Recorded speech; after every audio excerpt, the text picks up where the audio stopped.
Assalamualaikum. Today I am going to teach you Process Costing Chapter 7 from Advanced Accounting book from BCom Part 2.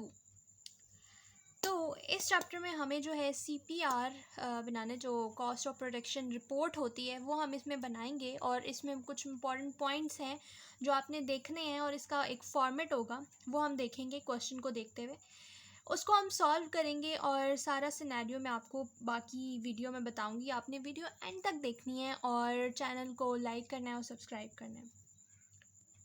Question को start करने से पहले हमारे पास यहाँ पे मैं आपको फॉर्मेट दिखा देती हूँ। तो फॉर्मेट है name, department number 1, cost of production report for the month ended. यहाँ पे नेम लिखना है और यहाँ पे मंथ लिखना है।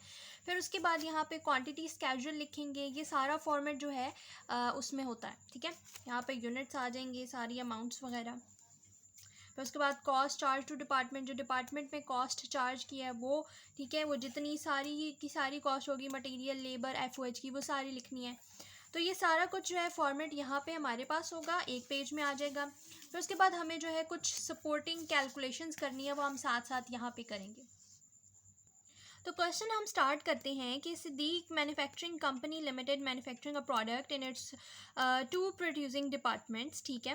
फिर उसके बाद production quantities, manufacture cost of the first department during the month of September 2018 are given below, ठीक है। ये सारी इन्फॉर्मेशन, मेन जो इन्फॉर्मेशन है यहाँ से स्टार्ट होती है। 10,000 units were started in process, मतलब जब शुरू में स्टार्ट किया था तो तब 10,000 यूनिट्स थे। फिर उसके बाद out of which 9,000 units were transferred second department को 9,000 यूनिट्स ट्रांसफ़र कर दिए थे and remaining 1,000 units were 1.5 complete as to material. तो उसका 1/2 जो है वो मटीरियल के लिए है, लेबर के लिए भी और FOH के लिए भी, ठीक है। यहाँ से हम ये निकाल लेंगे। फिर उसके बाद हमारे पास आता है डायरेक्ट मटेरियल कितना दिया हुआ है, ये उसकी अमाउंट दी है, डायरेक्ट लेबर दिया हुआ है और फैक्ट्री ओवरहेड्स दिए हुए हैं। तो इस तरह की हमें इंफॉर्मेशन दी होगी और हमें उसे सॉल्व करना होगा। सबसे पहले हमारे पास गिवन क्या है, 10,000 यूनिट्स स्टार्टेड इन प्रोसेस। तो 10,000 यूनिट्स हम जब लिखेंगे तो स्टार्ट में हम करेंगे यूनिट्स स्टार्टेड इन प्रोसेस। तो ये टोटल हमारे पास है 10,000 यूनिट्स, ठीक है। ये 10,000 यहाँ पे मैंने लिखा है, अच्छा यहाँ पे। तो ये 10,000 यूनिट्स हैं। फिर उसके बाद क्वेश्चन में हमें बताया हुआ है कि 9,000 units were transfer to next department को जो है सेकंड डिपार्टमेंट को, सॉरी, वो 9,000 यूनिट्स ट्रांसफ़र किए हैं।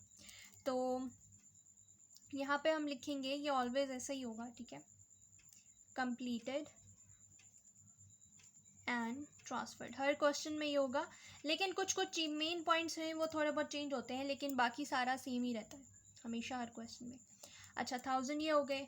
फिर उसके बाद यहाँ पे हमें बताया हुआ है रिमेनिंग जो 1,000 यूनिट्स हैं, ठीक है, वो होंगे हमारे पास स्टिल इन प्रोसेस, सही है।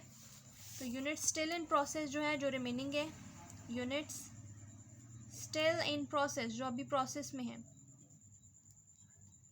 क्योंकि अभी कंप्लीट तो नहीं हुए, जाहिर है। ये कंप्लीट, इतने कंप्लीट होके ट्रांसफ़र हो गए, 10,000 से स्टार्ट किया था, इनके इतने कंप्लीट होके ट्रांसफ़र हो चुके हैं और बाकी जो अब रिमेनिंग है वो 1,000 रह गए जो अभी स्टिल इन प्रोसेस हैं, ठीक है। तो ये टोटल कितने थे, 10,000, ये हो गए टोटल। और यहाँ पे हम इसका लिख लेते हैं, यहाँ पे क्वेश्चन में इसका ये गिवन है, ठीक है, 1/2 मटीरियल के लिए भी, लेबर के लिए भी और FOH के लिए भी। 1/2 मटीरियल के लिए भी, लेबर के लिए भी और FOH के लिए भी। फिर उसके बाद जो हमारे पास यहाँ पे direct material cost, direct labour cost और फैक्ट्री ओवरहेड से, यह हमने तीनों लिखने हैं, ठीक है।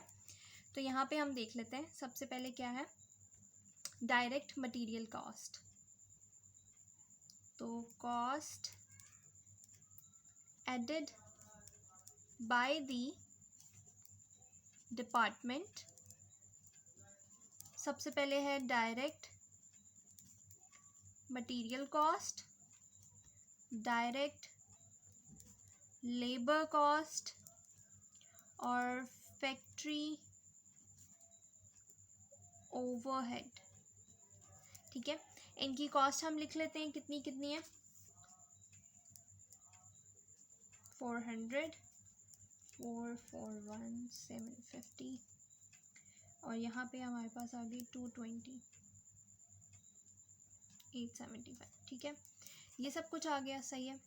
फिर इसका अब हमने टोटल कर लेना है, इन सब का हम टोटल कर लेंगे, वो आएगा 10,16,025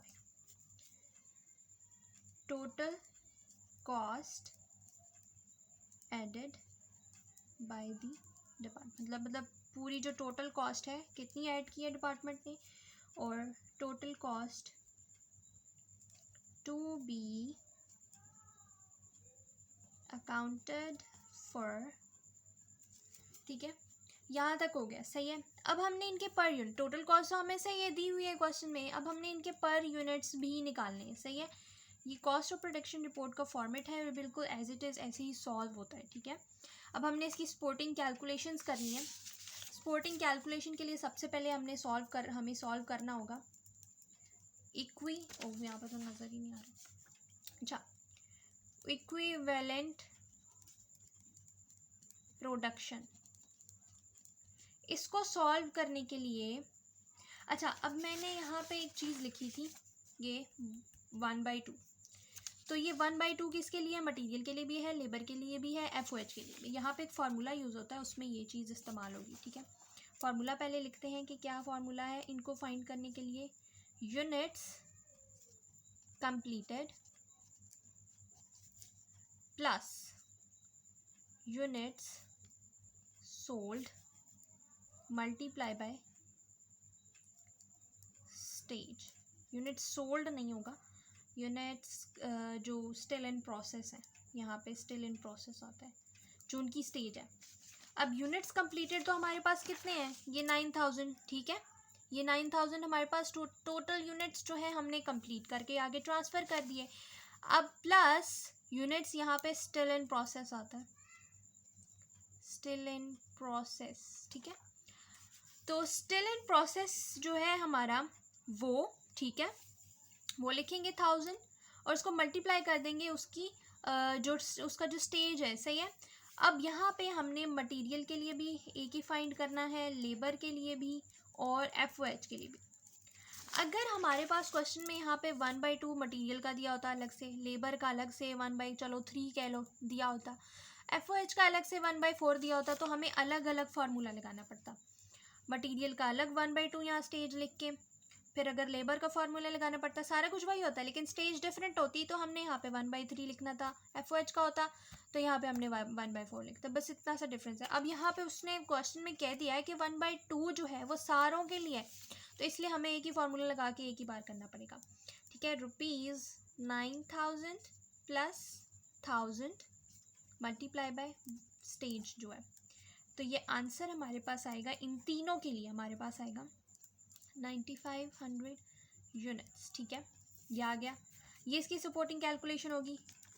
और एक और सपोर्टिंग कैलकुलेशन ये होगी, अब हमें फाइंड करना है per unit of material, labour and FOH।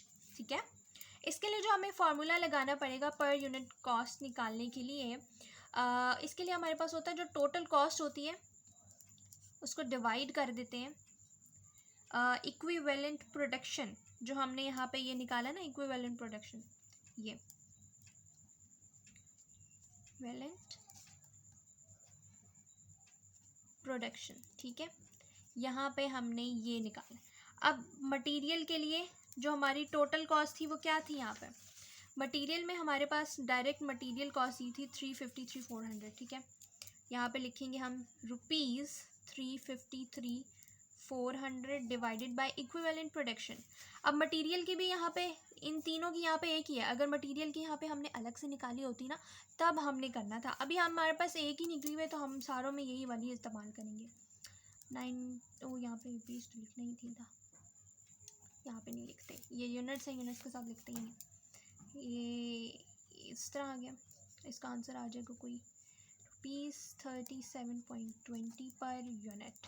ठीक है, फिर उसके बाद लेबर की बारी आएगी, तो लेबर की हमारे पास टोटल कॉस्ट कितनी थी, 441,750 एंड 9500 यूनिट्स। सारा कर लेते हैं, बाद में कैलकुलेट करेंगे। FOH की हमारे पास जो टोटल कॉस्ट थी 22875, इतनी में क्या लिखा, 9500 यूनिट्स। ठीक है, ये आ गया। तो इसको कैलकुलेट करेंगे तो हमारे पास आएगा,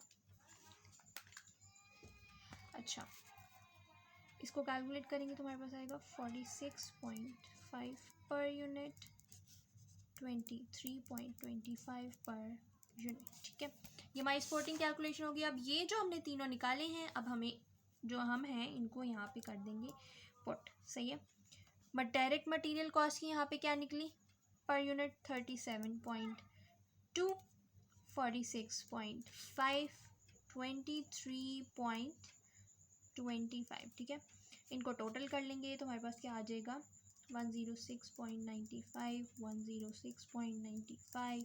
सही है, ये सब हो गया। अब हमें अब नेक्स्ट पे जाना है। ठीक है, अब सपोर्टिंग कैलकुलेशंस तो कोई नहीं है, सारी हो गई हैं, इतनी होती हैं सपोर्टिंग कैलकुलेशंस, इतनी होती हैं। आगे के जैसे जैसे हम क्वेश्चन में जाएंगे तो देखते रहेंगे।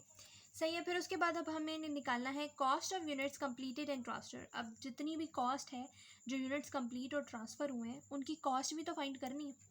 तो यहाँ पे हमने कंप्लीट और ट्रांसफ़र कितने किए थे, 9000 मल्टीप्लाई बाय कितने से, जो हमारी ये पर यूनिट निकले हैं सारों के, 106।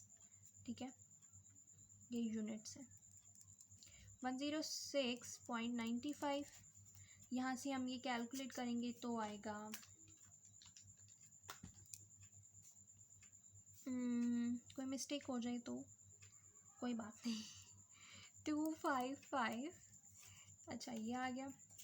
फिर उसके बाद नेक्स्ट अब हमने निकालना है work in process ending inventory. अब ये क्या है, work in process ending inventory, ये स्टिल इन प्रोसेस से नाम मिलता जुलता तो लग ही रहा होगा आपको, तो ये इसके साथ का ही है। हमने जो यहाँ पे स्टेज थी ना, यहाँ पे अब हम ना work in process ending inventory निकालने के लिए हमारे पास जो फार्मूला होता है, स्टिल इन प्रोसेस,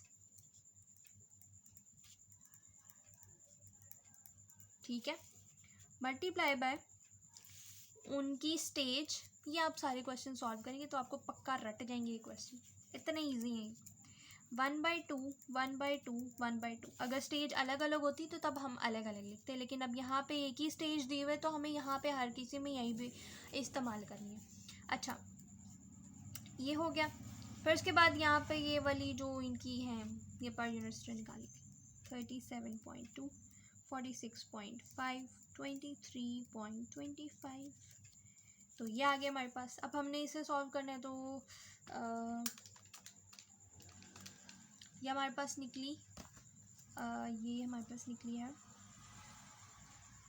18,600, 23,250, 11,625। तो हमारे पास टोटल हम यहीं पे लिख लेते हैं, वैसे इसको यहाँ पे लिखना होता है, इसको यहाँ पे लिखना होता है। अच्छा, तो 10,16,025। तो ये और ये दोनों सेम हुए ना, तो इसका मतलब है आपका आंसर बिल्कुल ठीक है। ये दोनों सेम होंगे तो आपका आंसर, अगर यहाँ पे आपको कोई गलती हो रही है, अगर आपका ये सेम नहीं आया, इससे सेम नहीं हो रहा, तो इसका मतलब आपकी कोई मिस्टेक हुई है। तो ये बहुत शॉर्ट सा, बहुत इजी सा क्वेश्चन था। ठीक है, ये सारा क्वेश्चन है। ठीक है, ये इसकी कैलकुलेशंस है, तो इस तरह से होता है। तो ये बहुत इजी और शॉर्ट सा क्वेश्चन था। आई होप क्लियर हो गया होगा। Okay, thanks for watching. मेरी वीडियो एंड तक जिसने देखी है उसका बहुत बहुत थैंक्स। एंड लाइक करें, फॉलो करें, जो साथ ये सब्सक्राइब है इसको दबा दें, और मेरी आने वाली वीडियोस को लाइक किया करें। Okay, bye.